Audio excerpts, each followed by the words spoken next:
এলাকাবাসীর সাথে মিলাইয়া দিছি।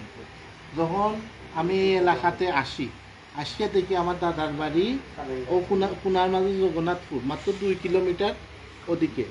তো দেখা গেল এখানে তো আমার দাদার বাড়ির আশেপাশে আমার এখানেও জগন্নাথপুর যদি জানাজা হয় হয়তো 1-2 জন জানাজার মধ্যে যায়, এখানেও মাঝে খালেঙ্গার মাঝেও যদি জানাজা হয় হয়তো আমাদের বাড়ির থেকে 1-2 জন এখানে আসেন।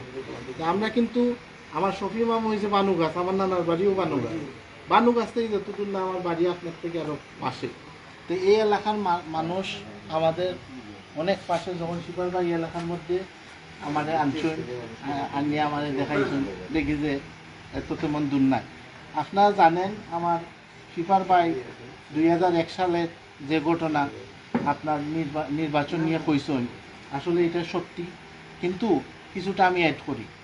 এই 91 সালে, হয়তো 91 জানি না, আমি ছোট ছিলাম, আমার আহাত দাদা এই এলাকার মধ্যে নির্বাচন করছিলেন। তখন এম সাইফুর রহমান 3,500 ভোট পাইছিলেন। একই নির্বাচনে 67,000 ভোট পাইছে আমার আহাত দাদা। 3,500 ভোট পাইছে সাইফুর রহমান সাহেব, আমার আহাত মিয়া দাদা পাইছেন 67,000 ভোট। এবং আপনার যে শহীদ সাহেব 72,000 ভোট। দ্যাট মিনস 3-4 হাজার ভোটে বা 5,000 ভোটে আমরা আসছি এই ইলেকশন। তো বিষয়টা হয়েছে আমার বাবা আইসেন বিএমপির মাঝে 1993 or 4 ওরকম। তখন তাই অলরেডি কেন চেয়ারম্যান আসলা, যে বিএমপি তাইয়া চেয়ারম্যান হয়েছেন এমন কিছু কথা, তাই অলরেডি চেয়ারম্যান আসলা। সাইফুর রহমান সাহেব ওনাকে আনছিল। তো বিএমপি শক্ত করার জন্য সাইফুর রহমান সাহেব আমার বাবা আনছেন, যেখানে বিএমপি 3,500 ভোট মাত্র পায়। তারপরে আমার বাবা আমার দাদারে আনলেন, আহাদ মিয়ারে। আমার দাদার একটা সত্য ছিল, সত্যটা কি ছিল, ওনারে নমিনেশন দিতে হইব এমপির সময়। বিএমপির থেকে ওনারে যদি নমিনেশন দেওয়া হয় তাইলে তাই বিএমপিতে আসবেন। তো ঠিক সেইভাবে 2001 সালও আমার আহাদ দাদার লাগিয়ে নমিনেশনটা ছিল, আমার বাবার জন্য না। আহাদ দাদায় তখন অর্থনৈতিক কিছু সমস্যা আছে, পার্সোনাল সমস্যা ছিল। উনি চাইছিলেন ইটারে সেগুলো দিয়ে আমি কিছু টাকা পয়সা, দাদা তো আল্লাহ বেশ নসিব করতাম হইতে পারে না, ও 2 কিলোমিটার তাই হয়তো আমার বাসন উনরা তাই খবর থেকে এখানেই আপনার ইয়ে। তখন আমার আব্বা গেলা খুব রাগ করিয়া সাইফুর রহমান সাহেবের গেছে, গিয়া কইলে আমার চাচাই তো এমন এমন করলাম। তবে দমকি দিয়া আপনার বাইরে মহসিন মিয়া মধু ওনারা কইলা তুমি খারাপ নাইলে পার্টিতেই বার করে দিল। তখন আব্বাই কোনো সুযোগ সুবিধা না পাইয়া তাই কইলা যে আর কেউ নাই, যেহেতু মাত্র 14 দিন ইলেকশনও তাই খারাপ হয়েছে।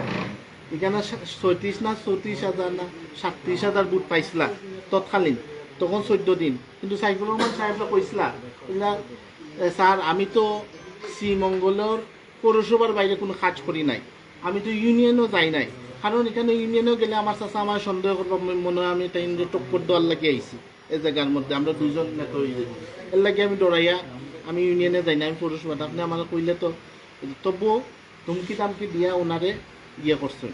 এখন আপনি জানেন যে ব্যক্তি 67,000 ভোট পাইতে পারে, তখন জাতীয় পার্টির কিন্তু তারা এত শক্ত কমিটি নাই। এখনও দেখেন জাতীয় পার্টি শ্রীমঙ্গল কমলগঞ্জ নাই, তো তাই ব্যক্তিগত শক্তির তাই প্রয়োগ করে এই 67,000 ভোট পাইছে।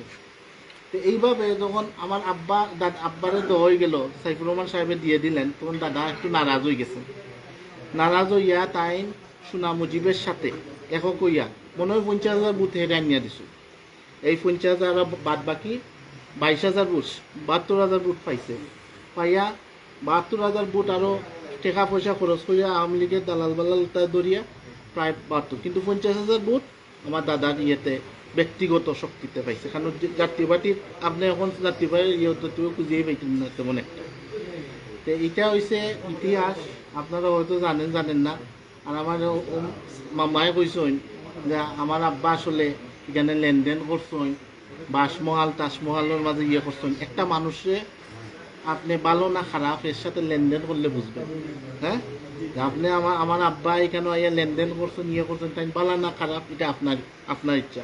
দেখেন নেতা হয়তো হাতর গোনা 500-1000 আছে, 5 লাখ তো ভোটাররা তো বানাইব, বালা মানুষ দেখেই বানাইব, এটা আমার বিশ্বাস। এই বলে আমার বক্তব্য শেষ করলাম। আসসালামু আলাইকুম। আসলে আমাদের এখানে উপস্থিত হয়েছেন রহিমপুর